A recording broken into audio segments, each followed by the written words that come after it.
Muy buenas tardes o muy buenas noches, dependiendo del lugar en el que ustedes se encuentren. Les doy nuevamente la bienvenida a todas las personas que se conectan hoy al segundo día del segundo Congreso de la Red Latinoamericana de Seguridad Incluyente y Sostenible, Desafíos de la Seguridad en Tiempos de Crisis Múltiples. Un evento organizado por la Fundación Friedrich Ebert en alianza con Foreign Affairs, Latinoamérica, El Espectador y Es Global. Estamos transmitiendo a través de Facebook Live de las cuentas de FESCOL y de nuestros aliados.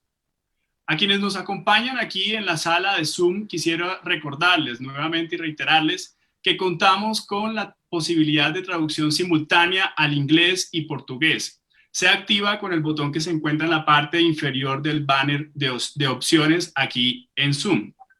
También quisiera recordarles que pueden hacer sus preguntas o comentarios a través del chat de esta sala de Zoom o en la caja de comentarios de Facebook. Pueden además participar con el hashtag del evento, que es segundo, número 2 en romano, Congreso FES Seguridad. Para dar inicio a esta sesión de la tarde en el segundo día, quisiera darle la palabra a Cristina Birke Daniels, directora del proyecto de la Red Latinoamericana de Seguridad de la FES y representante de la FES en Colombia. Cristina, muy buenas tardes. Muy buenas tardes y muchísimas gracias, Isaac. Una cordial bienvenida en nombre de la Red de Seguridad Incluyente y Sostenible y de la Friedrich Ebert Stiftung. Estamos ya en el tercer panel de nuestro segundo congreso y después de que hemos escuchado en los últimos paneles, ya sé que vamos a tener una discusión sumamente interesante e importante. Mientras que en la mañana estábamos hablando sobre el fenómeno de la militarización, hoy en este tercer panel queremos discutir la militarización de la seguridad pública. Y quisiera saludar muy calientemente a los panelistas excelentes que vienen de Venezuela, de Brasil, de Chile y por supuesto, de México y por supuesto nuestra excelente moderadora, María Victoria Llorente. Un saludo también muy cordial. Y bueno, les dejo y sé que vamos a aprender muchísimo de este excelente panel. Muchas gracias. Muchas gracias, Cristina. Y así es, hasta el momento hemos escuchado aportes, reflexiones, análisis e ideas muy interesantes sobre qué es y qué hace la seguridad, sobre los desafíos de la seguridad en América Latina. Y esta mañana, como lo decía Cristina, se abordó el rol de las fuerzas militares frente a ciertos asuntos civiles y políticos en nuestra época. Así que siguiendo con nuestra programación y en consonancia con el panel de esta mañana, damos inicio a esta sesión del segundo día del Congreso de la Red Latinoamericana de Seguridad Incluyente y Sostenible, con el tercer panel que se ha denominado Militarización de la Seguridad Pública. Este panel estará moderado por María Victoria Llorente. María Victoria Llorente es directora ejecutiva de la Fundación Ideas para la Paz. Además, es politóloga de la Universidad Nacional, especialista en temas de crimen y violencia, en políticas de seguridad nacional y ciudadana y en reforma de la policía. Desde el 2006 es la directora ejecutiva de la Fundación Ideas para la Paz, la FIP, como la conocemos. Ha sido asesora de la Consejería Presidencial de Paz, la Consejería Presidencial para la Defensa y la Seguridad Nacional, y además ha sido asesora del Ministerio de Defensa Nacional. También es consultora de organizaciones multilaterales e instituciones públicas colombianas en proyectos sobre paz, seguridad ciudadana, prevención del crimen, reforma policial y política de drogas. A María Victoria y a nuestros panelistas invitados, muchas gracias y bienvenido. María Victoria, tiene usted la palabra. Gracias Isaac. Bueno, lo primero es manifestar lo complacida que me encuentro de moderar este panel, de haber sido invitada. Muchísimas gracias a la FES, a FESCOL. Cristina, muchísimas gracias de verdad por abrirme este espacio, pues que me da la oportunidad de volverme a encontrar con colegas de la región y escucharlos en estos temas en el segundo Congreso de la Red Latinoamericana de Seguridad Incluyente y Sostenible. Luego, pues, este panel sobre la militarización de la seguridad pública, pues en este panel vamos a hacer un análisis de distintas experiencias en la región. Vamos a hablar de México, de Chile, de Brasil, de Venezuela.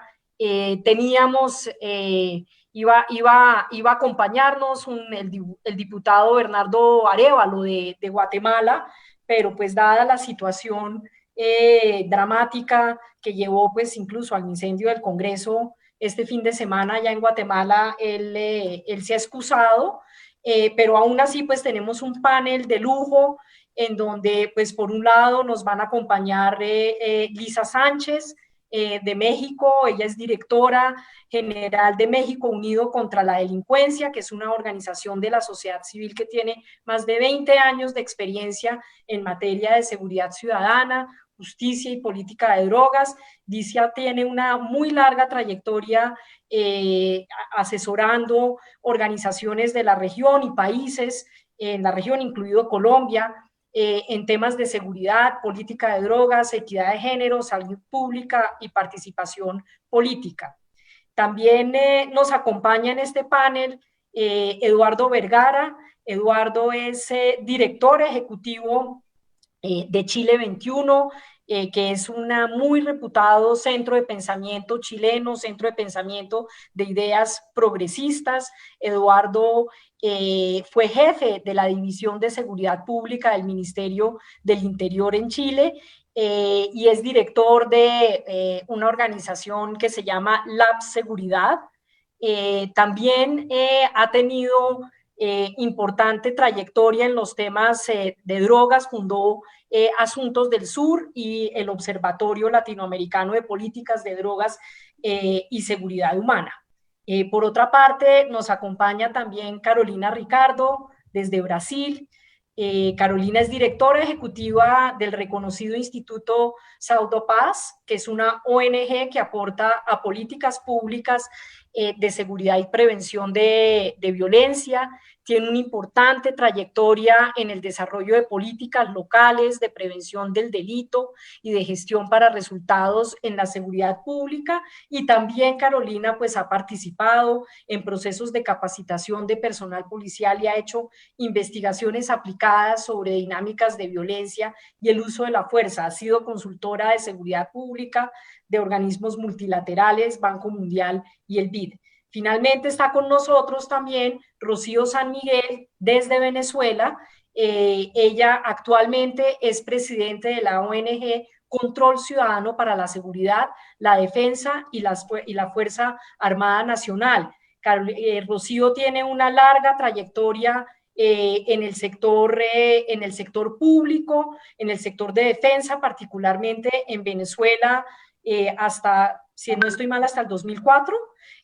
Ha sido analista e investigadora del Consejo Nacional de Seguridad y Defensa de la Nación, consultor jurídico del Consejo Nacional de Fronteras y profesora de las escuelas superiores de la Armada, de la Aviación y de la Guardia Nacional en Venezuela. Entonces, pues, con este panel y esta nutrida experiencia que tenemos acá, vamos a abordar el tema que nos convoca hoy, que es el de la militarización de la seguridad pública en la región, que ha sido, digamos, un proceso de los últimos 20 años, una tendencia en la región, pero también una tendencia que se ha visto desde también en Estados Unidos, por lo menos desde la crisis de las Torres Gemelas.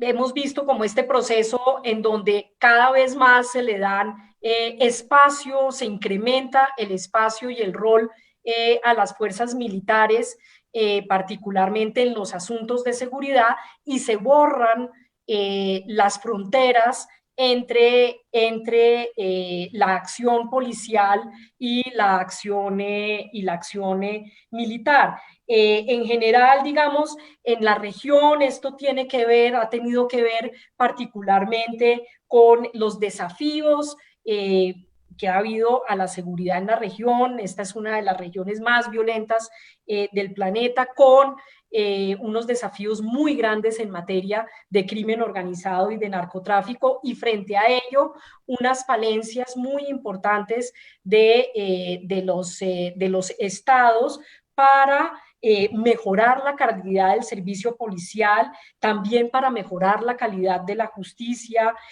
también para modernizar los sistemas carcelarios, para desarrollar políticas de prevención social, en fin, con unas carencias muy, muy grandes para enfrentar de manera holística este tipo de desafíos a la seguridad, y frente a lo cual pues han hecho mano el uso de las fuerzas militares. Esto, por supuesto, ha redundado en confusiones de roles y misiones entre policías y militares. En Colombia esto es una historia de larga data, y estas confusiones llevan en ocasiones a que se hagan, digamos, distinciones no adecuadas del uso de la fuerza, de los protocolos que se deben llevar a cabo según el tipo de amenaza que se enfrenta, y ha llevado, por supuesto, a la violación de derechos humanos, a la represión de libertades individuales y colectivas,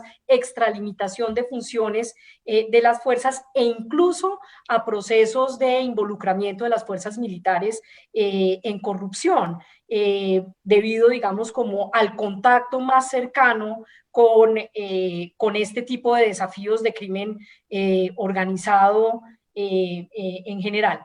En este panel, pues vamos a analizar la expansión de los roles de las fuerzas militares en la seguridad interna, los impactos que esto tiene en términos de derechos humanos y de legitimidad de las instituciones de seguridad en la región. Lo que vamos a hacer, la invitación es la siguiente.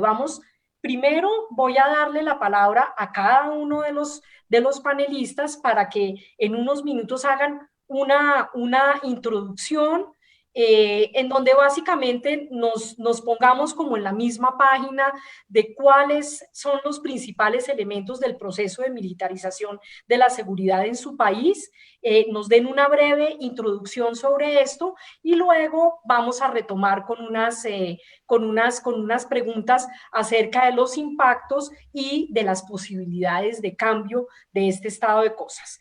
Entonces, sin más, quisiera empezar dándole la palabra a nuestro colega Eduardo Vergara de Chile. Eduardo, por favor, tienes 5 minutos para que nos hagas una introducción de la experiencia chilena.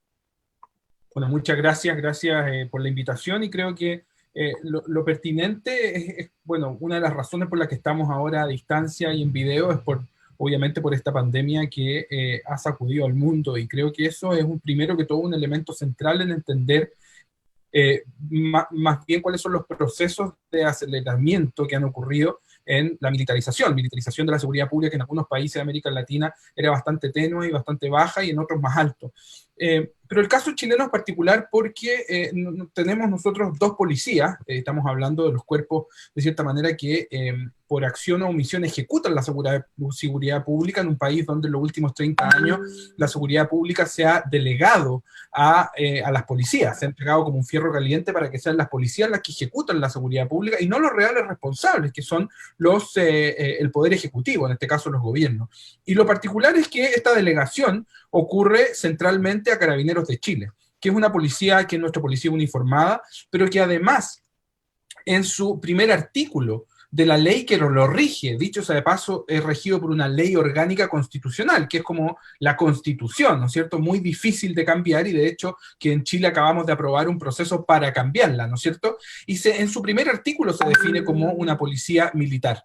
Entonces, desde su génesis, desde su definición misma, la articulación de la seguridad pública es bajo este concepto. ¿Y qué es lo que ha ocurrido? Que particularmente en los últimos años, este enfoque más militarizado se ha centrado principalmente en acciones particulares y estado de excepción.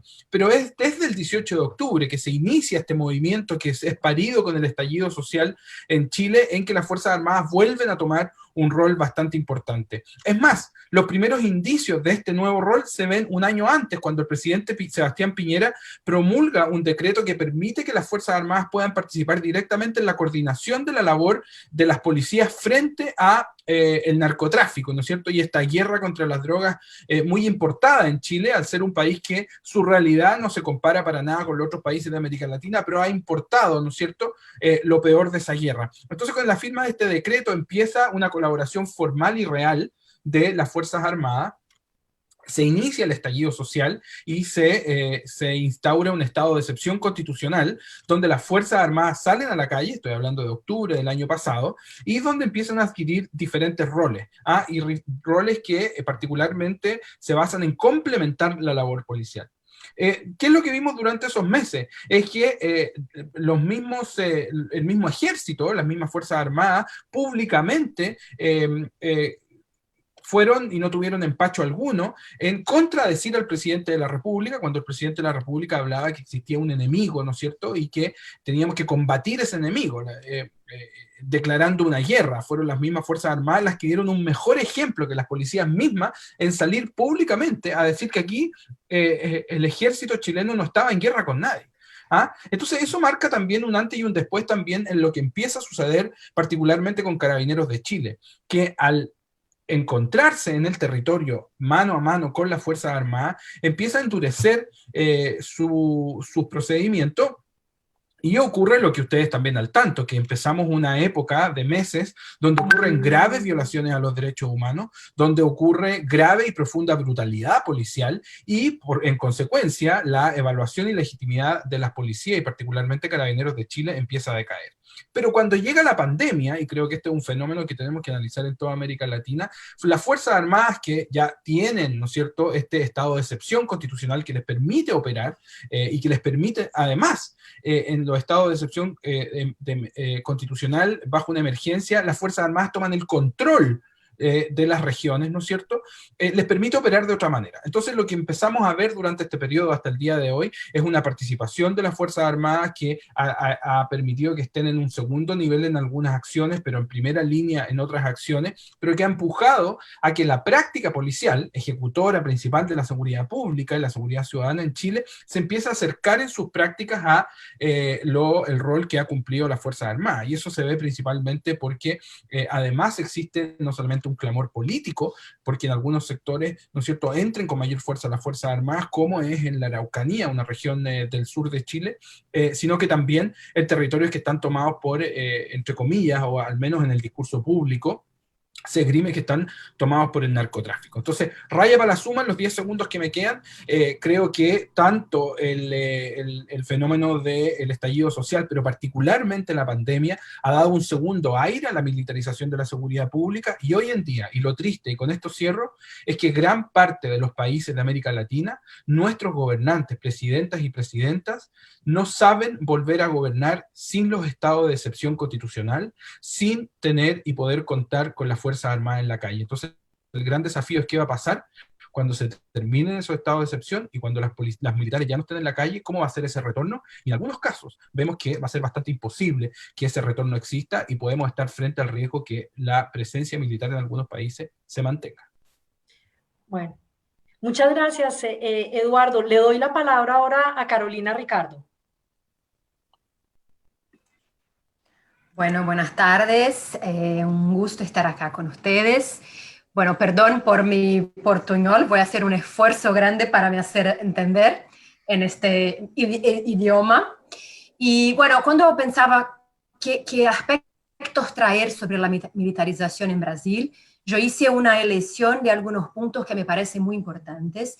Y así como en Chile, Brasil tiene dos policías, una policía civil que está encargada de hacer las investigaciones, y una policía militar que hace el patrullaje en las calles, y es una policía militar, que está incluso vinculada a las Fuerzas Armadas. Claro, la gestión de las policías militares en los estados brasileños está abajo a una Secretaría de Seguridad Pública, que en general es un órgano civil, pero tiene ahí un principio de formación de la policía que ya agrega un componente militar. Ese es un punto importante para entender la militarización de la seguridad pública en Brasil. Las policías militares han cambiado mucho su camino formativo, su manera de formarse, están mucho más adaptadas a la seguridad urbana, pero aún así los aspectos militares están muy presentes. ¿Y a qué lleva ese hecho de que las policías militares sean las principales policías para promover la seguridad pública en Brasil? Un primer punto es el uso excesivo de la fuerza. Brasil es un país que vive con altas tasas de letalidad policial. La policía mata mucho en confrontos y también muere mucho. El país tolera ese tipo de confronto y de uso de la fuerza, y eso tiene impactos muy negativos para la promoción de la seguridad pública en Brasil. El otro aspecto que está muy vinculado al carácter militar de las policías y al uso de la fuerza es también la política de guerra a las drogas. Ese es el paradigma de prohibición que genera una lógica de actuación en la seguridad pública, que es una lógica muy poco basada en planificación, en datos, en inteligencia, y se basa mucho en el confronto. Y también se basa mucho en la prisión en flagrante, cuando no hay investigación previa, y hace con que pequeños delincuentes sean llevados a la cárcel, crímenes sin violencia o con bajo grado de violencia movimenten nuestro aparato de seguridad pública y justicia criminal, genera una alta tasa de encarcelamiento, una situación carcelaria que está muy controlada por el crimen organizado, y esa lógica de prender mucho en flagrante abastece el crimen organizado que está dentro de los cárceles. O sea, esa militarización, esa lógica de guerra a las drogas genera también una relación muy complicada con el sistema carcelario en Brasil. El otro punto que es muy importante es que la lógica de guerra a las drogas también es muy basada en el confronto. Claro que en general viene a nuestra cabeza cuando uno piensa en Brasil la situación de Río de Janeiro. No es así en todo el país, pero lo que pasa en Río de Janeiro es muy emblemático de esa lógica de confronto.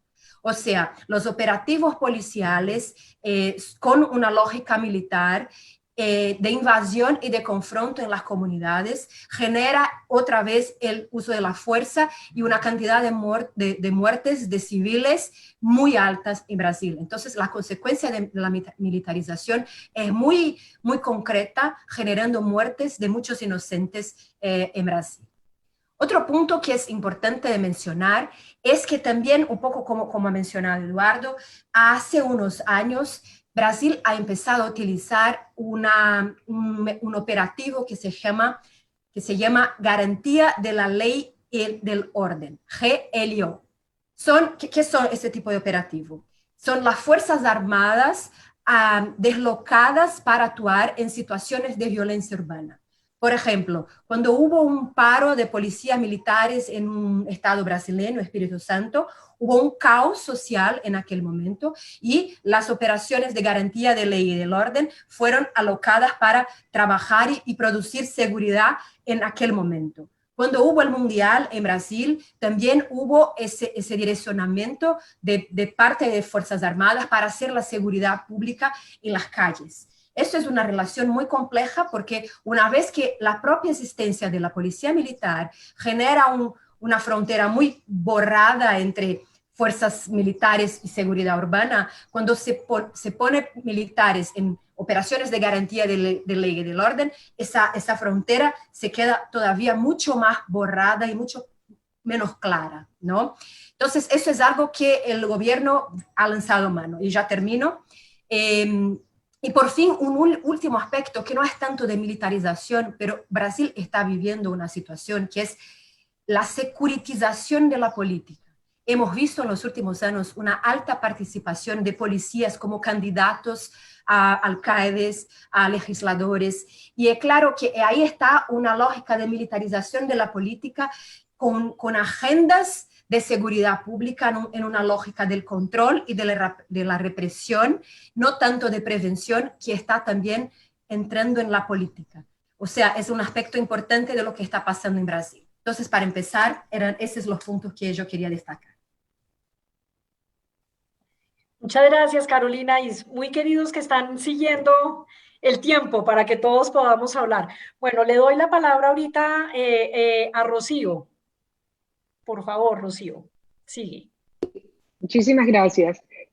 Bueno, en primer lugar, agradecida por la invitación a este extraordinario evento. Es un honor para mí y un saludo para tantos colegas conocidos que sirve esto de vehículo para estar nuevamente en contacto con todos.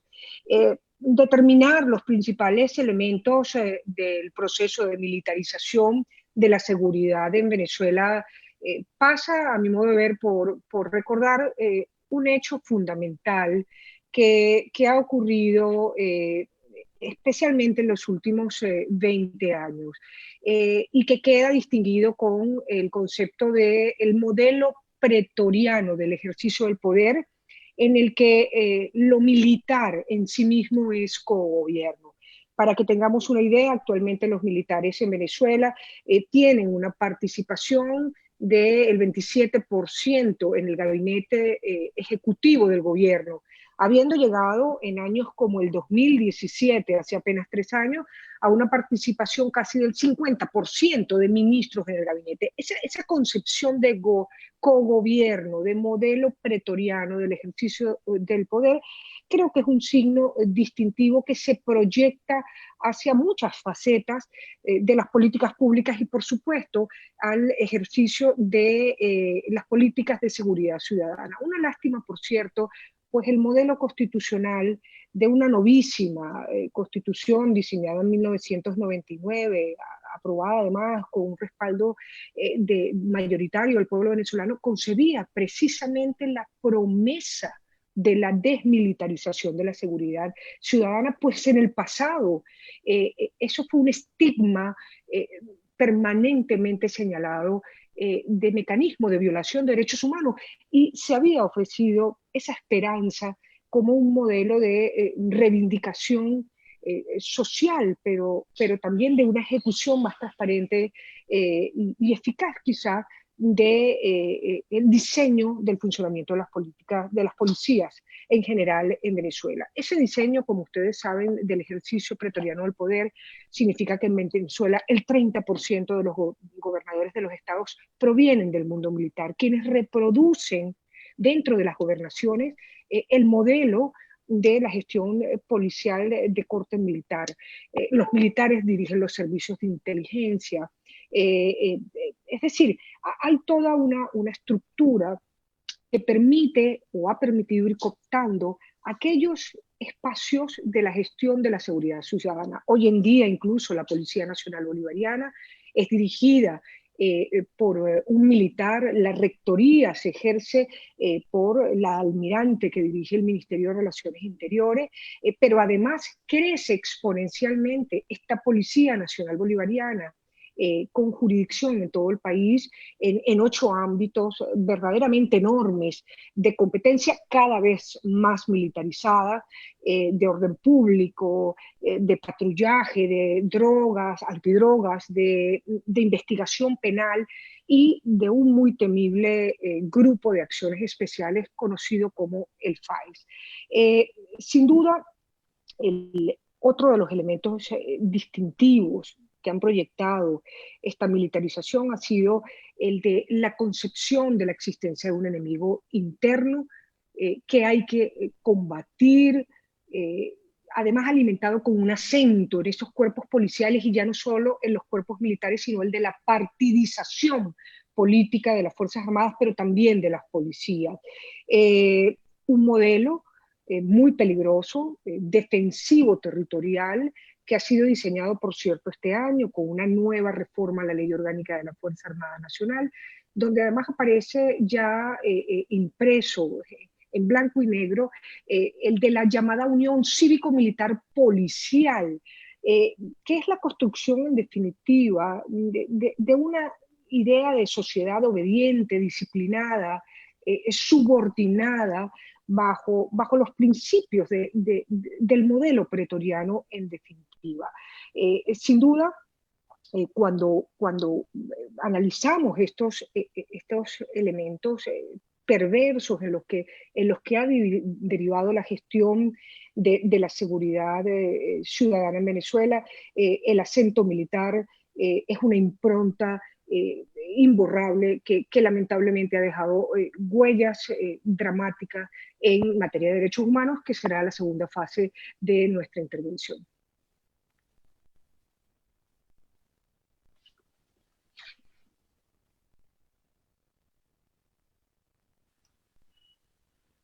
Mico, María Victoria. Está en mute. En silencio, sí. ¿Listo? ¿Me excusan? Bueno, Rocío, muchísimas gracias. Y para cerrar ahorita esta primera ronda, quisiera darle la palabra a Lía para que nos comente sobre México. Muchísimas gracias, sobre todo a la Fundación Friedrich Ebert por la invitación. Muchas gracias a los colegas por la participación que me precedió. Y bueno, pues básicamente yo estoy un poco en el medio entre la envidia que siento por los colegas de otros países que me precedieron y un poco el miedo que siento también de este modelo de pretorianismo, de cogobierno, que básicamente creo que se está empezando a gestar un poco también en el caso mexicano. Muy rápidamente, yo lo que quisiera es abordar lo que ha estado pasando en México, si bien sí en las últimas 2 décadas, entenderlo como un proceso que en realidad tiene sus primeros orígenes pues hace más de 6 décadas, en la década de los 40, y que básicamente tiene 4 características, ¿no? La militarización de la seguridad pública tiene que ver con cada vez mayor participación e injerencia del ejército en tareas de seguridad pública, como dijo ya Eduardo, tareas propias de los ejecutivos, tanto federal como locales y de las propias policías. La subordinación de esas fuerzas civiles a la autoridad militar, normalmente cuando estos participan en maniobras tácticas, ejecución de operativos u otras toma de decisiones estratégica y política. El nombramiento de oficiales militares en puestos claves de la conducción de la seguridad pública, y no solo, sino en el caso de México también en la conducción de algunas entidades o representaciones de la Procuración de Justicia, y la incorporación de características militares a la estructura y organización de las agencias de seguridad pública, particularmente las policías, en donde hoy ya, dependiendo del estado de la federación en donde nos estemos encontrando, pues podemos ver que hay mayoría de titulares militares en retiro o en activo con licencia en las policías municipales, ¿no? A diferencia de Chile y de Brasil, nosotros no tenemos 2 policías, nosotros en México tenemos policías municipales, hay más de 2,000 municipios, policías estatales, 32 estados y una extinta ahora Policía Federal, sustituida ya formalmente con un cuerpo militar de adscripción, estructura, pagos, reclutamiento y operación 100% militar.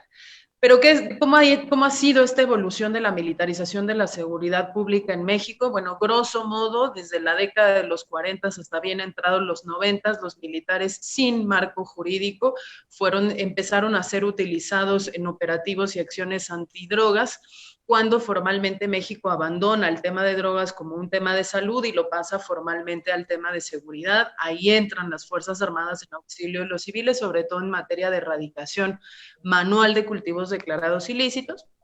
En los 60, evidentemente, hay un uso político de los militares, ya no solo como un despliegue territorial enfocado al tema del control de drogas, sino también de los movimientos subversivos y de las guerrillas, ¿no? Muy rápidamente, digamos, como el equilibrio entre civiles y militares en quién llevaba la mayoría, la conducción, la estrategia de estas acciones, se revierte ya, digamos, empieza a revertirse a finales de los 70s y de los 80s, porque como en el resto de América Latina, un poco por dictat y por el cambio de narrativa contra las drogas de Estados Unidos, pues nosotros también participamos en estas cosas como la Operación Cóndor, que ya son despliegues territoriales masivos y control estratégico y operativo de los militares sobre las acciones antidrogas o las campañas masivas de erradicación y fumigación. Y finalmente, bueno, su entrada ya total a este tema de drogas, que sigue siendo un tema de seguridad pública y sigue siendo una competencia exclusiva de civiles, se da cuando los gobiernos a mediados de los 80s ya declaran el narcotráfico como un asunto de seguridad nacional y entonces, por lo tanto, ya está relativamente justificada y normalizada su presencia. Hago énfasis en que esto se hace sin una incorporación, digamos, de competencias formalmente legisladas o legalmente formalizadas, porque justamente el periodo de aceleración y de institucionalización de esta militarización de la seguridad pública que hemos visto ahí sí en los últimos 3 sexenios, ¿no? Bueno, podemos llevarlo incluso hacia finales de la década de los 90, tiene que ver con la deformación de los marcos legales, incluido el marco constitucional, para ir acomodando cada vez más facultades, responsabilidades, derechos, atribuciones y asignaciones presupuestales a los militares en materias que antes eran civiles y que constitucionalmente estaban reservadas para los civiles, con prohibiciones expresas de que en tiempos de paz las Fuerzas Armadas en México no podían participar en tareas ajenas a la disciplina militar. A partir de la década de los 90, lo que vemos es un crecimiento muy grande en los efectivos y en las acciones antidrogas, en los nombramientos militares, en puestos claves a nivel estatal y federal de oficinas de procuración de justicia, la conducción ya operativa y estratégica de estas campañas y acciones antidrogas por parte de las Fuerzas Armadas, e incluso la creación de policías nacionales inicialmente pobladas por elementos 100% castrenses que poco a poco, digamos, o fueron perdiendo la adscripción a su institución armada de origen o formalmente también contribuyeron a la militarización cultural y organizacional de estas policías, ¿no? Ya en los años 2000 es evidente que con la llegada de Felipe Calderón al gobierno, pues ya formalmente los militares toman control de las acciones antidrogas, se lanzan ya operativos que no son temporales sino permanentes y se va modificando el marco legal de manera que no solo les estamos dando la posibilidad de crecer en despliegue y número de operativos, sino que les estamos dando también la posibilidad de tener atribuciones ya legalizadas muchísimo más importantes. Muy rápidamente, ¿qué es lo que hemos visto en ese avance legal en México? Bueno, que les hemos quitado toda la obligación de tener controles ex ante y ex post judiciales y legislativos, que hemos ampliado la jurisdicción militar, el famoso foro militar, hemos incumplido sistemáticamente con los criterios interamericanos de restricción del uso de militares en tareas de seguridad pública y les hemos dado cada vez más funciones al punto en que hoy en día, en pleno 2020, pues ya tenemos un marco constitucional que no solo permite que haya cuerpos de seguridad pública militarizados, sino que también le da permiso al presidente para hacer uso de las Fuerzas Armadas permanentes, de la Fuerza Armada Permanente, Ejército y Marina en tareas de policías de manera extraordinaria por 5 años más, en una cosa que, pues retomando las palabras de Eduardo, tiene el riesgo de volverse una intervención permanente que ya está amparada incluso por la ley. En la siguiente intervención justamente vamos a ver qué significa eso en términos de derechos humanos, pero también en términos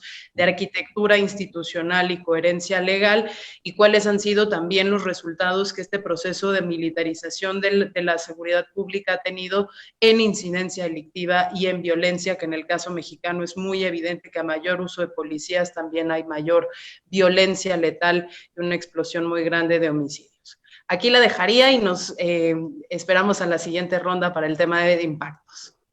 Muchísimas gracias, Lisa. Bueno, yo creo que digamos, vemos como un panorama un poco diverso, pero como con una constante, y es como un proceso continuo, acumulativo y casi que inexorable hacia la apertura de espacios y de cambios de marcos legales para la injerencia militar en los temas de seguridad pública, por lo menos en las distintas experiencias que hemos escuchado. Yo quisiera ahorita que empezáramos ya como a detallar más precisamente cuáles son esos riesgos e impactos en materia de derechos humanos, cómo eso ha perjudicado o no la legitimidad institucional. Y sobre este tema de la legitimidad, digamos, hay también como este problema, ¿no? En donde también estamos en medio de sociedades que favorecen el populismo punitivo, que es una realidad en nuestra región también. Entonces, bueno, ¿esto qué tanto ha afectado la legitimidad institucional y los niveles de confianza ciudadana en las instituciones militares y policiales? Entonces yo quisiera volverles a dar a ustedes la palabra y volvemos como en el mismo orden para no enredarnos. Entonces, si quieres, Eduardo, te dejo iniciar a ti. Ahí sí, me autosilencié, que es una práctica que es bien buena expandirla.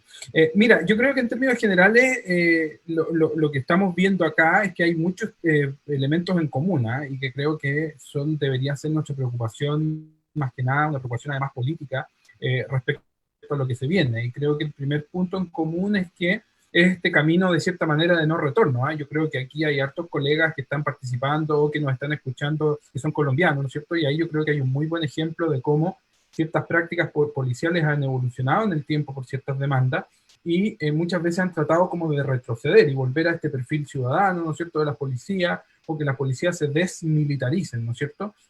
Y la verdad es que toda la evidencia nos muestra que es un proceso tremendamente difícil. Entonces, yo les diría que lo primero en este análisis es que creo que tenemos este temor o esta preocupación respecto a cómo va a ser ese retroceso. Y que creo que en algunos países va a ser un retroceso bastante difícil. Lo segundo tiene que ver con este concepto de que en situaciones excepcionales se requieren no solamente medidas excepcionales, sino que también en muchos casos se le pide a la ciudadanía que se olvide de sus derechos. Y esto también genera un aprovechamiento político muy grande que hemos visto en diferentes países en los que frente a situaciones excepcionales se les pide esta acción por parte de nuestra delegación, por parte de la ciudadanía, y la pregunta es cómo vamos a volver a retornar a eso. O sea, personas que están acostumbradas, ¿no es cierto?, a controles masivos, a que en cada esquina hay controles sanitarios, pero que además hacen controles de identidad, donde a cualquier persona le pueden exigir cierta información que en una situación normal no te exige. ¿Cómo va a actuar la policía? ¿Cómo van a actuar los gobiernos en un contexto donde esa excepcionalidad se va a terminar? Y lo tercero, y lo segundo también, por supuesto, es la fuerte vinculación con un cuestionamiento respecto a los derechos humanos, ¿cierto? O sea, no solamente cuerpos policiales que no son capaces de hacer su trabajo de prevención y de control sin salirse del marco respecto a los derechos humanos, y también ejércitos, ¿no es cierto?, y militares que están claramente ejerciendo labores que no les competen, sino que también cómo las pueden hacer respetando los derechos humanos. Pero el tercer elemento nuevamente nos lleva a una reflexión mucho más política, y es cómo nosotros somos capaces de generar propuestas que sean no solamente atractivas en lo electoral, sino que principalmente ejecutables en la práctica, que nos permita enfrentar esta nueva coyuntura y preguntarnos cuál debe ser y cuál debería ser el rol de la seguridad ciudadana, de la seguridad pública, cuál debería ser ese enfoque. En muchos países nos dimos cuenta que el enfoque mismo, al priorizar la protección de la propiedad privada, ¿no es cierto?, al priorizar la protección del orden público para proteger el orden político, desnudó las incapacidades de los estados y de la política en proteger a las personas. Pero además, ¿cómo vinculamos el rol que cumple, o más bien la relación que tiene tanto la policía con la ciudadanía, como el ejército con la ciudadanía, en situaciones excepcionales como esta? Creo que, por ejemplo, viniendo de un país que está acostumbrado a los desastres naturales, ¿no es cierto?, a los terremotos, a los tsunamis. Es normal que existan estados de catástrofe y excepción donde las Fuerzas Armadas toman control, pero son situaciones muy particulares y principalmente ligadas a emergencias que tienen que ver con desastres naturales. Pero en una emergencia como esta, donde se ha expandido por un tiempo, donde en Chile ya vamos a superar el año con toques de queda nocturnos, donde vamos a superar el año en un estado de excepción, la verdad que la preocupación respecto a lo que se viene es bastante grande, porque hasta el día de hoy nuestro sector político, nuestro mundo político, no ha sido capaz de mostrar un camino y decir cuál debe ser la seguridad, que hemos hecho muchos los ejercicios, muchos de nosotros nos vemos acá, ¿no es cierto?, con Lisa, desde que Lisa, por ejemplo, tenía 14 años y estaba ya trabajando en estos temas, que nos vemos por ahí, y la verdad que se ha hecho mucha reflexión, se ha hecho mucho trabajo, pero en un mundo diferente, en una América Latina diferente, en países diferentes. Entonces la pregunta es cómo ahora todos estos ejercicios, todos estos debates nos permiten, con la evidencia que podemos recabar, no solamente de lo que ha sucedido durante la pandemia, sino que también en las situaciones excepcionales de orden público, particularmente que vimos el año pasado en Chile, en Colombia muy fuerte, en Perú ahora también con la destitución presidencial.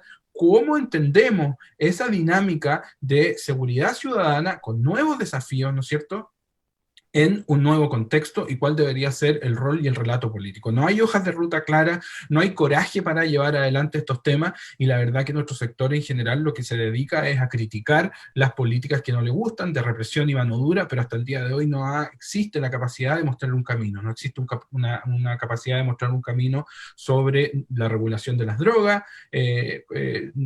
Partimos, ¿no es cierto?, muy optimistas con el experimento de Uruguay, que se transformó en una realidad. Ahora México, al parecer, presenta algunos aires de cambio, pero al final del día, a nivel regional, la deuda sigue pendiente, y creo que es lo que nos debería preocupar. Cierro con esto. Creo que la principal responsabilidad y la labor de una red como esta es de articular, profundizar y lograr idealmente ejecutar acciones políticas de seguridad ciudadana que sean atractivas para la ciudadanía, que entreguen por sobre todo seguridad a la ciudadanía, pero además que reivindiquen poner fin a la protección de la propiedad privada, al orden público para proteger el orden político y volver a proteger las personas.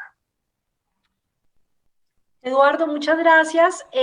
Carolina, por favor, ¿podrías tú comentar? Claro. Bueno, a ver, mi conexión está un poco instable, ya me dejen saber si está mal. Se oye muy bien, Carolina. Bueno, yo escuchaba a Eduardo y quiero intentar separar dos ejes de reflexión. Uno tiene que ver con la participación directa de las Fuerzas Armadas. Lo que hemos visto en Brasil, hubo un aumento de esa participación en situaciones excepcionales, y ahora, claro, ¿cuáles son los riesgos que hemos visto ahora? En general, Fuerzas Armadas son muy bien evaluadas en Brasil. Río de Janeiro está bajo una intervención federal, que es un tipo de intervención militar. Hay un gabinete militar que está coordinando la seguridad pública en Río de Janeiro desde el principio de 2018. Y cuando uno se pone las Fuerzas Armadas en las comunidades, por ejemplo, el riesgo de corrupción, de esa mezcla entre lo que hay de malo con las policías es muy grande.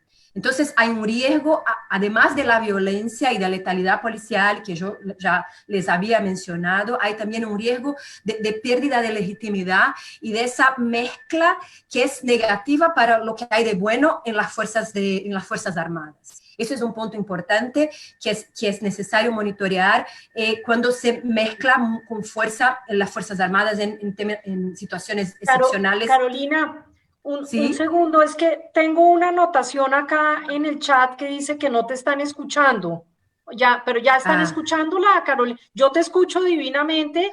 Parece que hubo un problema. Los están escuchando. No, me parece que era un problema de la persona que estaba ahí. Discúlpame, Carolina, creo que todos te estamos escuchando. Sigue, por favor. Todo bien. Entonces, esa es una dimensión importante. Pero la otra es la militarización, que no tiene que ver necesariamente con ese promover seguridad pública. La lógica es militar. Incluso las policías civiles tienen como modelo una actuación militar. Las guardias municipales, que deberían ser guardias comunitarias y preventivas, que son fuerzas de policías locales, tienen como modelo la policía militar. Eso es un problema. Eso porque hay poca inversión en prevención. Y lo que comentaba Eduardo es muy importante, porque tampoco el campo progresista, cuando estuvo en el poder, tampoco ha podido ofrecer otras maneras de hacer el control y la represión del crimen. Y tampoco se ha apropiado de la dimensión de la prevención del delito. Entonces, lo que existe en términos de repertorio concreto de respuestas a la criminalidad es un modelo militarizado. Entonces, eso es un problema. Cuando uno pregunta a la gente qué espera de la policía, la gente no sabe muy bien lo que decir.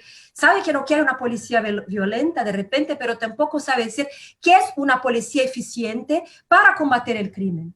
Y eso es importante. Entonces necesitamos, claro, llenar con contenido qué es la policía que queremos. Si no es la militarizada, ¿qué es? Por ejemplo, en Brasil tenemos que invertir mucho en la policía de investigación. Si queremos combatir el crimen organizado, tenemos que investigar mejor, tenemos que priorizar la aclaración de los homicidios, de los crímenes contra la vida. Y el campo progresista no tiene que tener miedo de cobrar del gobierno una buena respuesta investigativa, un buen trabajo de la fiscalía, del judiciario, para así responsabilizar los autores de los homicidios o los cabezas de las organizaciones criminales. Y eso me parece que es un tabú que hemos vivido en nuestro campo. Entonces, investir en investigación, investir en tecnología, pero no esa tecnología de ilusión, pero planificación, uso de datos, hacer policiamiento, hacer operativos cuando sea necesario, pero con los controles que son necesarios junto con esos operativos. Entonces, creo que eso es un punto importante si no queremos que nuestro modelo de seguridad sea solamente el militar. Y la sociedad tiene legitimidad, la sociedad tiene miedo. Y si no ofrecemos algo para sustituir esa lógica militarizada, lo que la sociedad va a pedir siempre va a ser lo que se conoce que es esa lógica militarizada. Y por fin, lo que hemos visto en Brasil es que la sociedad en general se importa muy poco con las violaciones de derechos humanos.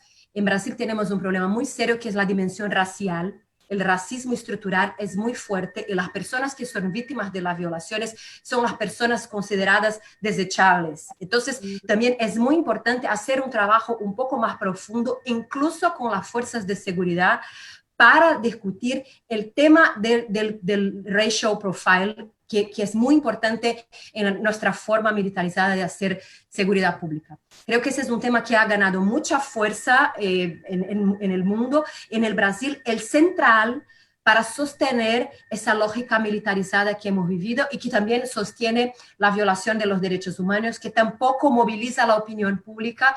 Entonces, todo el tema del racismo siempre ha sido muy importante, pero ahora tenemos la oportunidad de discutir con más fuerza cómo adoptar políticas antirracistas, incluso dentro de los cuerpos policiales. Un poco algunas reflexiones para seguir el debate. No, muchísimas gracias, Carolina. Quisiera darle la palabra. Muito obrigada, Carolina. Gostaria de dar a palavra agora a Rocío. A Rocío. Sí. La pregunta, creo que puede ser resumida de una manera que quizá todos vamos a comprender. Que tal vez todos nós en Venezuela estamos lamentablemente frente al retorno de la doctrina de seguridad nacional. Te puedo pedir un momentico, no sé si soy yo solamente, pero estoy escuchando al traductor en portugués. Lo tengo en español, mi diálogo. Voy a intentarlo. No, pero lo que te quiero decir, sí soy solo yo, pero no sé si ustedes también están escuchando mientras tú hablas la traducción simultánea en portugués. Entonces, de pronto, ahí quisiéramos... ¿Ah? Sí, es disruptivo, lo escucho perfectamente. ¿Listo? ¿Ya está organizado, Isaac? Ok, estupendo. Muchas gracias. Muchísimas gracias. Disculpa, Rocío, sigue, por favor. No te preocupes. Creo que hay una frase que recoge perfectamente la respuesta a esta pregunta. El mayor riesgo que enfrenta Venezuela en materia de derechos humanos, de lo que ha sucedido en términos de la militarización de la seguridad ciudadana, queda expresado sin duda en el retorno de la doctrina de seguridad nacional en mi país. Yo creo que esto además ha quedado expresado muy claramente, y los invito además a leerlo, en el informe de determinación de los hechos que fue presentado ante el Consejo de Derechos Humanos el pasado 15 de septiembre, donde se hace un retrato, además muy claro, de todos los diferentes episodios que desde el año 2014 han venido ocurriendo en Venezuela, agravados sin duda, expresados sin duda, con este concepto de militarización de la seguridad ciudadana y otros elementos perversos contenidos en el control de la disidencia, de la crítica, de la oposición en Venezuela. La misión fue muy explícita y señaló que tiene motivos razonables para creer que en Venezuela se han cometido delitos de lesa humanidad. Pasar por esta expresión da cuenta muy claramente del profundo significado y de los riesgos enormes que estos modelos pretorianos pueden derivar, y el alerta sin duda para la sociedad latinoamericana en su conjunto, pero también para el hemisferio, en poner advertencias, semáforos lo suficientemente potentes para evitar que estos deslaves ocurran con consecuencias irreversibles para la vida de las personas. Cuando se habla en este informe de las consecuencias a las que se ha llegado, se habla del asesinato a las personas, de la pérdida de la vida humana, pero también de tratos crueles, inhumanos y degradantes, de desaparición forzada, de tortura, de violencia sexual, de una manera deformada, sin duda, de contemplar el ejercicio del control del orden público como el de un escenario de guerra, en el que el ataque generalizado y sistemático permite conquistar los territorios y aplacar cualquier espacio de disidencia. Esto lo hago con vehemencia, y lo digo con vehemencia, pero también con profundo dolor, porque ha afectado la vida de personas, de personas que todos conocemos en Venezuela. Cualquier venezolano tiene personas conocidas que han sido objeto de esta violencia. Creo, para cerrar, que los peligros son el del terrorismo de Estado.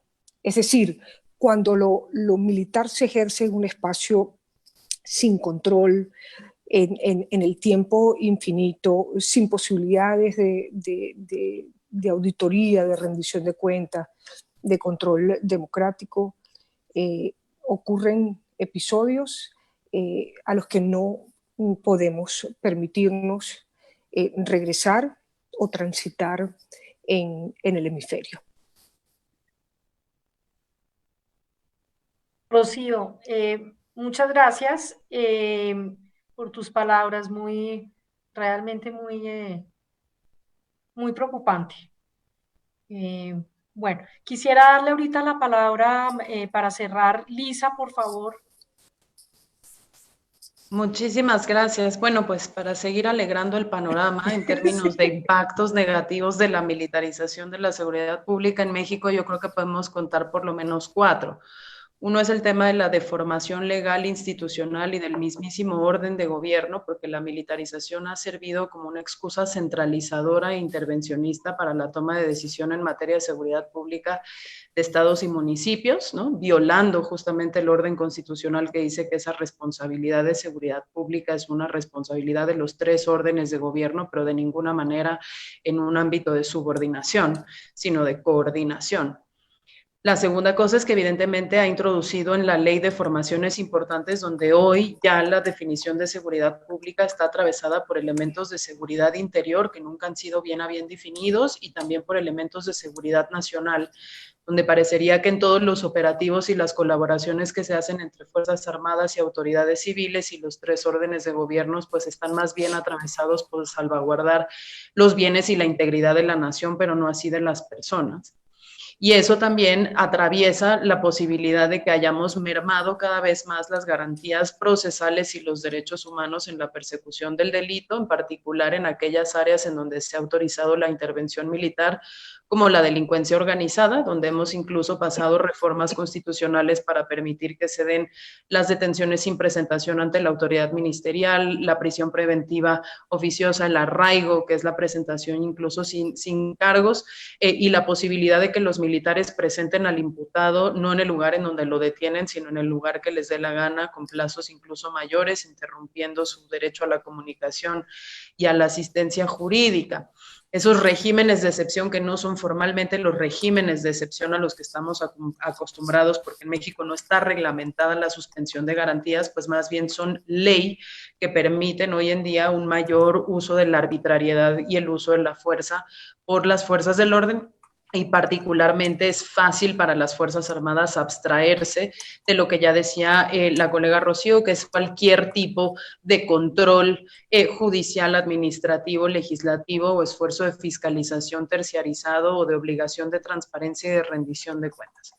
Pero al margen de eso, pues evidentemente en la vida de las personas hay consecuencias muy importantes, violaciones graves y violaciones a los derechos humanos como desaparición forzada, detención arbitraria, ejecución extrajudicial, confesiones obtenidas bajo tortura, donde sabemos que las Fuerzas Armadas en México, pues desde que fueron sobreutilizadas en operativos permanentes contra el crimen organizado, presentan aumentos de hasta el 600% en la cantidad de quejas y recomendaciones que el órgano de derechos humanos en México hace, y ninguna de estas han sido recomendaciones correctamente atendidas, ni en el caso de violaciones atroces como los casos de Tlatlaya, donde se comprobó que el ejército había modificado la escena del crimen para inculpar a las personas y había participado por lo menos en la ejecución de 13 personas civiles desarmadas a las que después armó.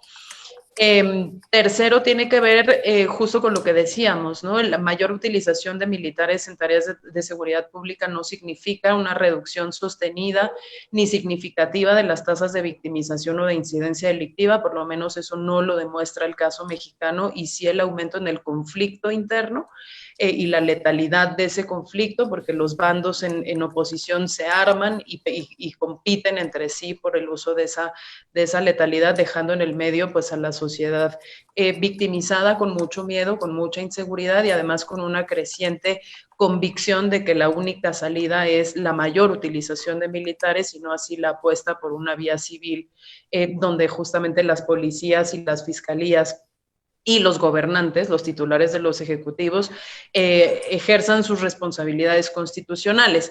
Y eso me lleva a la última parte, que tiene que ver también con cuáles son los impactos sobre la posibilidad de una seguridad ciudadana, cuando sabemos que por lo menos en México, no sé cómo sea en otros países, el uso de militares en seguridad pública implica también la desviación de recursos públicos, porque los militares siguen cobrando como militares y además cobran como policías, generando desequilibrios presupuestales importantísimos, donde quien ya no es correctamente financiado es la autoridad policial, la autoridad ministerial, la suficiencia de jueces por cada 100,000 habitantes, etcétera, etcétera, porque ese dinero está reservado y dedicado precisamente al tema de policías. ¿Cuáles son algunos de estos riesgos más allá de que sigue el delito, sigue la victimización, aumentan las violaciones a los derechos humanos?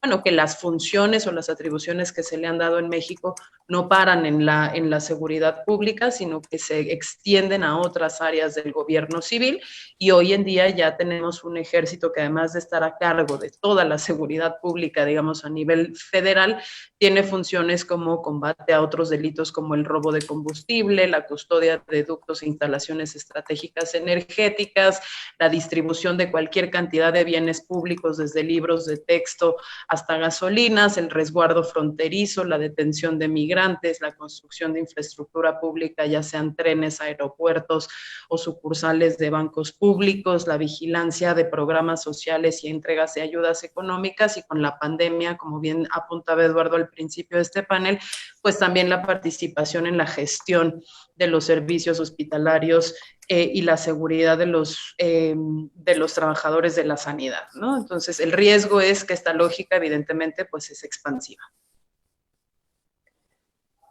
Bueno, muchísimas gracias a los 4 panelistas. Realmente, pues creo que nos dejan un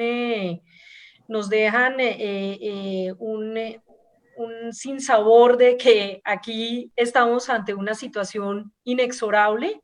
Recuerdo hace más de 20 años cuando iniciamos estas diálogos sobre el tema de la militarización, nunca imaginamos, yo nunca imaginé que íbamos a llegar hasta estos niveles, donde parece que estuviéramos pendulando nuevamente hacia procesos de terrorismo de Estado, de doctrina de seguridad nacional, que es como el caso extremo que nos presenta Venezuela, pero que me parece que no es ajeno a los otros países, a algunos de los otros países que estamos examinando hoy. Y miren que yo vengo de Colombia. Entonces, yo quisiera ahora, hay un par de preguntas o comentarios aquí en el chat antes de seguir, a ver si logramos de pronto cerrar con algunas iniciativas o cómo ven ustedes la posibilidad de reversa. Creo que hasta ahora lo que vemos es un panorama bastante oscuro y sin muchas posibilidades de reversa. Creo que en realidad hay un comentario bien largo, más que una pregunta, es como un comentario, pero hay, digamos, en esta misma línea de la irreversibilidad de lo que está sucediendo. Hay un comentario de Lilian Bovea sobre la expansión de los espacios para las Fuerzas Armadas y la policía en el manejo de los asuntos de seguridad a través de normas y de estas normas excepcionales. Es algo que dice ella, que opina ella, que llegó para quedarse más allá de la pandemia, el uso de los estados de excepción a través de la pandemia, y quizás sobre todo el comentario de Eduardo alrededor del caso chileno. Ahí, digamos, la observación es que esto va a ser algo más allá de la pandemia y pues se pide algún comentario sobre eso. También un comentario también de Lilian a propósito que si se podía de alguna manera en este proceso de militarización, cómo luce o juega el papel de la seguridad privada.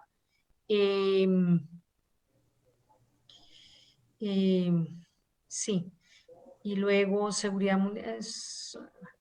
Y luego hay aquí como una pregunta, es que yo les voy a pedir que hagan preguntas un poco más cortas, es que es como un comentario pregunta, entonces es difícil transmitirla aquí a los colegas. Raúl Calle comenta: vengo estudiando hace años. Voy a leerla porque es un poco larga, entonces, y no quisiera dejar a nadie por fuera. La probabilidad de que el crimen organizado y el narcotráfico se conviertan en una nueva forma de terrorismo con mayor incidencia en las ciudades y las metrópolis. Bueno, yo creo que ya hemos dicho que eso ya es un hecho. La seguridad multidimensional es un enfoque moderno y multidisciplinario que se ha venido promoviendo tanto desde las Naciones Unidas como desde la OEA y otros foros. Y la pregunta es: ¿qué riesgos habría de que las Fuerzas Armadas complementen una lucha multidimensional contra esta nueva forma de terrorismo? Los controles constitucionales son suficiente limitación. Es como la pregunta que hace. Yo les quiero dejar estas preguntas a ustedes, que son las que tenemos aquí en el chat, sobre seguridad privada, qué tanto esto ha llegado para quedarse, el uso de medidas excepcionales para seguir ampliando el espectro de poderes de los militares y las policías. Y luego esta pregunta acerca de en la lucha esta multidimensional. No entiendo mucho de esta pregunta realmente, pero pues si alguno de ustedes la tiene más clara, por favor ayúdenme y contéstenla. Y quisiera tal vez que en esto nos quedan 15 minutos. Quisiera también si podemos dar como alguna luz de cómo podemos, qué podemos hacer, porque pareciera, según lo que dice Eduardo, y quizás siento en los comentarios de todos, como una suerte de impotencia muy grande desde las organizaciones de la sociedad civil, por la falta de liderazgo civil, incluso de los gobiernos progresistas, un liderazgo renovador, un liderazgo que verdaderamente pueda cambiar el estado de cosas, pero a la vez una situación que tiene sustento en visiones, el caso de Brasil, por ejemplo, en una situación, digamos, como más de cultura, alrededor de las personas que son afectadas por la violencia policial, y la necesidad de como controlar ese problema a cualquier precio, incluso violando derechos humanos como algo aceptable, y el caso de Venezuela, pues que francamente me atrevo a decir que, pues digamos, la única salida posible es que haya una transición en Venezuela hacia una democracia, porque pues claramente pues es un régimen militar, o pues digamos con una gran componente militar, y eso es lo que le da sustento, diría, eso ya es un comentario mío. Entonces quisiera como darles de nuevo a ustedes, aquí hay otro comentario, este es el último, y voy a ustedes. Este comentario es de Camila Vistoso, y dice: en el caso de Chile hay situación particularmente compleja de una población vulnerada que ha experimentado desde antes de la pandemia y del estallido social la militarización de la seguridad pública, que es el caso del pueblo mapuche. ¿Podría el panel comentar respecto del control o represión de las policías u otras fuerzas, dependiendo de país, contra las reivindicaciones de los pueblos originarios indígenas? Les dejo nuevamente a ustedes el espacio, y quizás voy a cambiar un poco el orden, pero no voy a hacer de norte a sur, sino que vamos a arrancar. Por favor, Rocío, háblanos tú, por favor, y cuéntanos qué luz de cambio, si ves alguna luz de cambio. Es difícil prever cambios en términos de políticas públicas, control democrático del sector, profesionalización de las funciones de policía y desmilitarización. Los escenarios de cara al 2021, sin duda, van a depender de cuántos correctivos sean capaces de aplicar el alto gobierno en términos del escrutinio internacional del que está siendo objeto. Es decir, hay que dar una mirada positiva a ese escrutinio y alentar al alto gobierno y a las esferas políticas y militares a señalarles que tienen la oportunidad de hacer correctivos, especialmente a partir del temor de la apertura de casos por parte de la Corte Penal Internacional. Yo creo que el miedo en este caso podría ser un poderoso estímulo para realizar correctivos. Es importante recordarle a los militares que las sanciones son reversibles, es decir, esa discusión que hay en nuestro país con respecto a las sanciones de las que son objeto por parte de la comunidad internacional muchos funcionarios público, hay que recordarles que son reversibles, pero una vez que se entra en la fase de la Corte Penal Internacional, ya hay irreversibilidad. Y estamos a tiempo en Venezuela de adelantar cambios importantes, correctivos importantes, que haya ahí un liderazgo que se tiene que poner de manifiesto en la posibilidad de adelantar esos cambios, porque dejar el futuro de Venezuela la judicialización de 5 o 10 casos por parte de la Corte Penal Internacional no resolvería los problemas sustantivos del país.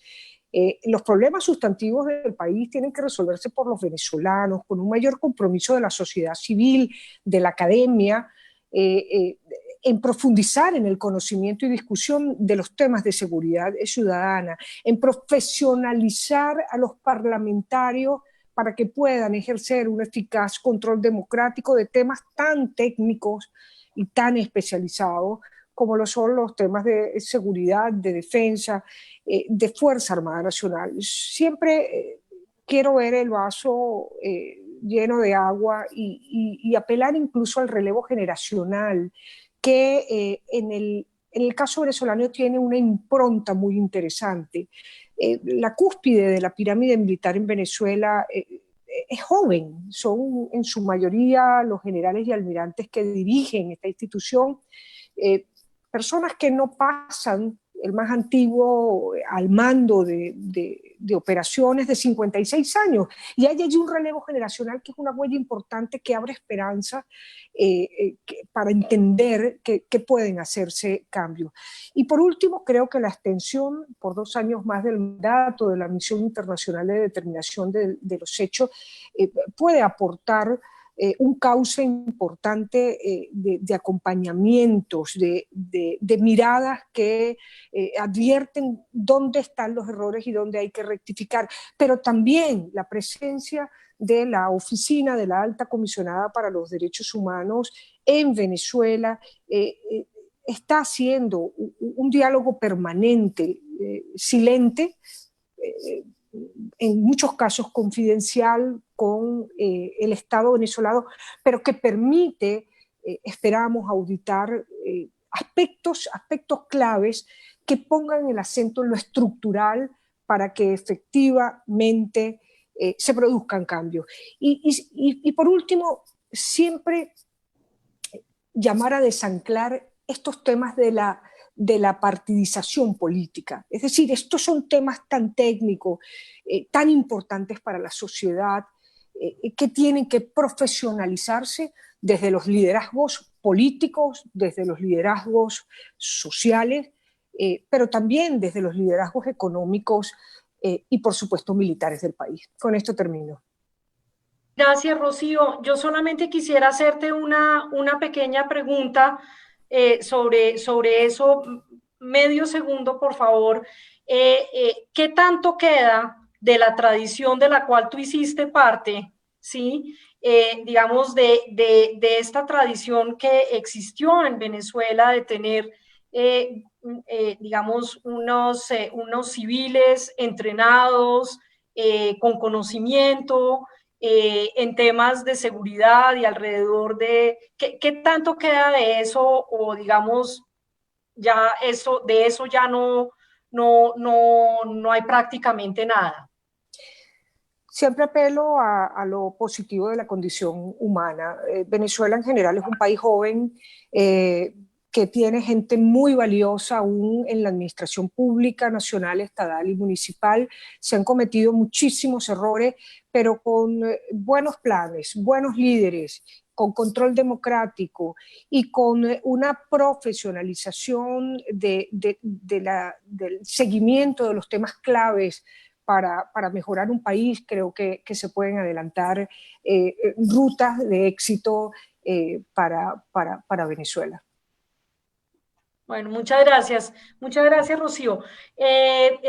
Por favor, Lisa, a ver si nos puedes dar aquí luces sobre México, y quisiera en particular también preguntarte ¿qué ves tú, digamos, desde el punto de vista de la capacidad desde la sociedad civil de impulsar más mecanismos de control que puedan, digamos, contrarrestar de cierta manera como ese panorama que tú nos describes de ampliación de poderes, incluso ya con respaldo legal, que impide el efectivo control ciudadano sobre estas fuerzas? ¿Tú ves alguna posibilidad desde ese ángulo? Mira, la verdad es que la pregunta es muy buena porque se ha hecho, digamos, hay algunos avances bien importantes que desde la sociedad civil mexicana se han logrado conquistar.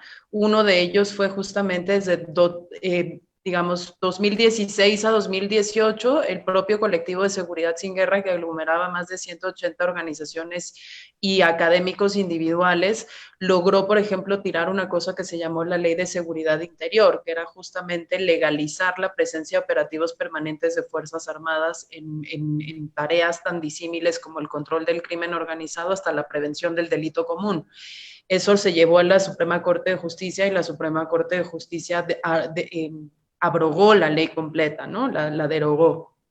En el tema de Guardia Nacional, por ejemplo, justamente que se presentó esta reforma constitucional de Guardia Nacional por un partido progresista, supuestamente, en el que teníamos todas las esperanzas de la desmilitarización, y no solo no se desmilitarizó, sino que se ampliaron todavía más las facultades del Ejército y la Marina. La reforma venía como un cuerpo adscrito a la Sedena, operado por la Sedena, pagado por la Sedena, al mando estratégico, operativo, táctico de la Sedena, y fue sociedad civil que en una alianza con un bloque de senadores opositores logramos hacer que la Constitución quedara como una corporación civil. Ahora, el presidente en los hechos viola la Constitución todos los días, pero nos da de todos modos materia para seguir llevando parte de estas acciones o estos actos de autoridad ante los tribunales, cosa que, por ejemplo, desde México Unido contra la Delincuencia acabamos de lograr, justamente esta necesidad de que el transitorio que habilita al presidente a usar a la Fuerza Armada permanente 5 años más, nosotros la llevamos ante los tribunales diciendo: este acuerdo por el cual se aplica esto no tiene ninguno de los criterios de la Corte Interamericana y de la Constitución mexicana, y lo declaró un juez inconstitucional, y estamos esperando que esto llegue a la Corte para saber si va a haber la manera de incluir estos criterios de subordinación, de carácter extraordinario, de fiscalización, de regulación efectiva del uso de Fuerzas Armadas en tareas ajenas a la disciplina militar, y esto ha sido por un esfuerzo incansable de la sociedad civil. Pero sí tengo que reconocer, y retomando un poco los comentarios de Eduardo, que la sociedad civil, digamos, todavía tiene un trabajo muy importante que hacer para poder imaginar un mundo desmilitarizado en el que se le diga a la sociedad que sí apoyar. Ya le dijimos muchas veces que no apoyar, pero no le hemos dicho que sí, cuál es la ruta civil. Y justamente ligado con una de las intervenciones o las preguntas que nos hacían por acá en el Facebook, es la gente desconfía fundamentalmente de sus policías, porque las policías también son agentes victimizadores, también son corporaciones corruptas, también son, digamos, también abusan de la fuerza y pueden llegar a cometer arbitrariedades. Entonces, eso hay que ponerlo también sobre la mesa para que al tiempo que hablamos de desmilitarización, hablemos de profesionalización y suficiencia de fuerzas civiles. Sobre el tema rapidísimo, nada más del tema de la seguridad multidimensional, porque creo que sí ha habido un impacto muy fuerte en todos nuestros países con la adopción de este enfoque. Decir que si bien uno puede aceptar que hay retos a la seguridad que la criminalidad organizada transnacional supone, nuestros países hoy en día adoptaron esos enfoques, que en realidad son enfoques de seguridad nacional, no de seguridad ciudadana ni de seguridad pública, como el enfoque mayoritario, deformando en los hechos justamente el hecho de que no están proveyendo ni seguridad ciudadana ni seguridad pública, porque están todos distraídos en acatar el enfoque de esa seguridad multidimensional que trata de estas amenazas al Estado, a la nación, no a los ciudadanos, como un tema justo de seguridad nacional que termina deformando más la seguridad pública. Y el problema de eso es que se trata como un trade-off, o sea, o es seguridad multidimensional desde el punto de vista de seguridad nacional o es lo otro, cuando en realidad son las dos cosas. Y una de los argumentos que nosotros poníamos en la discusión mexicana es que puede haber países sin ejército, pero no puede haber países sin policías. Entonces tú tienes que tener la seguridad ciudadana anclada en la participación ciudadana, en la inteligencia social, en la proximidad, en la operación del sistema de justicia y demás. Y además puedes tener una capa en donde puedas tener fuerzas intermedias que estén orientadas específicamente a la investigación de estas amenazas de seguridad multidimensional. No puedes hacerte cargo solo de eso abandonando lo demás. Muchísimas gracias, Lisa. Les cuento que tenemos 5 minutos. Entonces, quisiera darle la palabra a Carolina y pedirle a Eduardo que nos ayude a cerrar, y quizás si puedes comentar de la pregunta que hacen específicamente de Chile frente a los pueblos originarios. Entonces, quisiera darte la palabra, Carolina, y luego enseguida Eduardo. Dale. Bueno, muy rápidamente quería contestar la pregunta sobre la seguridad privada, porque justo ahora en Brasil tuvimos una muerte muy seria de un hombre negro en un supermercado por 2 vigilantes, que ha traído a la superficie la discusión de la seguridad privada. La cantidad de vigilantes privados es mucho superior que lo de la policía en Brasil. Entonces tenemos que discutir, porque en Brasil hay una vinculación ilegal e irregular de participación de policías en empresas de seguridad privada, e incluso con la lógica de militarización. Entonces tenemos que discutir, profesionalizar, demandar la responsabilidad de las empresas que contratan otras empresas de seguridad privada, y pensar mejor cómo conectar los vigilantes y los policías de una manera más clara, porque ahora en Brasil la ilegalidad de esa mixtura está muy presente y hay casos de violencia y violaciones recurrentes sobre temas de seguridad privada. Entonces es un tema muy importante y creo que en la región también tenemos situación parecida. Y para finalizar un poco con caminos, en Brasil la sociedad civil está muy fuerte en relación al control de las policías. Por ejemplo, en Brasil ahora hubo una acción judicial en el Supremo Tribunal Federal que ha prohibido los operativos durante la pandemia, los operativos en favelas de Río de Janeiro. No había razones por qué combatir el tráfico en el momento en que la pandemia estaba ahí. Y claro, esa no es una solución permanente, pero es una solución que muestra cómo la sociedad civil, movilizando el judiciario, tiene fuerza para por lo menos reducir daños en determinados enfoques. Otro punto muy importante es el trabajo de advocacy en relación a la legislación. En Brasil casi se ha aprobado el excludente de ilicitude, que es, o sea, legitimar la muerte por la policía sin la necesaria investigación, entendiendo que la policía trabajó, usó la fuerza en una situación que el ilícito estaba excluido, y la sociedad civil, haciendo una gran presión en el Congreso Nacional, ha podido frenar la aprobación de esa ley. Entonces, hay movimientos importantes de resistencia. Y por otro lado, es muy importante que aunque busquemos la desmilitarización, tenemos que trabajar con la policía como ella es ahora y promover cambios incrementales y demandar profesionalización de nuestras fuerzas policiales. Las organizaciones no gubernamentales tienen que trabajar procedimientos, exigir prestación de cuentas, estar al tanto y hablar el mismo idioma que los policías, y así promover los cambios incrementales mientras la desmilitarización no venga. Hay que lidiar con la policía como ella es hoy, y así creo que es posible también conquistar algunos cambios, aunque en la lógica de reducción de daño. Era eso, gracias. Muchas gracias, Carolina. Eduardo, por favor, 1 minuto y yo trato como de cerrar, pero cuéntanos algo, dinos algo que veas, por ejemplo, en el marco del proceso constitucional de Chile. A ver, yo creo que el proceso constitucional lo que abre es una ventana no solamente para que se hagan cambios constitucionales respecto a la seguridad, sino que se debatan muchos temas. No nos olvidemos que Carabineros de Chile, nuestra policía, tiene una ley orgánica constitucional. Hay quienes como yo que creemos que hay que terminar con esa ley. No deberían haber trabas tan grandes para poder modificar a la regulación de una policía teniendo que hacer modificaciones constitucionales. Entonces yo creo que hay una oportunidad clara, pero nuevamente el gran problema es que nuestro sector no tiene claro muchas veces cómo es esa visión de una comunidad segura. Entonces, al momento de debatir, particularmente en la Constitución, hay que partir por definir la seguridad en este nuevo mundo, en este nuevo contexto, y creo que eso es muy importante. Dos temas muy rápidos. El tema de los pueblos originarios, pueblos indígenas, y lo que ha pasado en Chile, creo que claramente, particularmente la macrozona sur, que es donde está también la Araucanía, va a pasos rápidos hacia la militarización dura.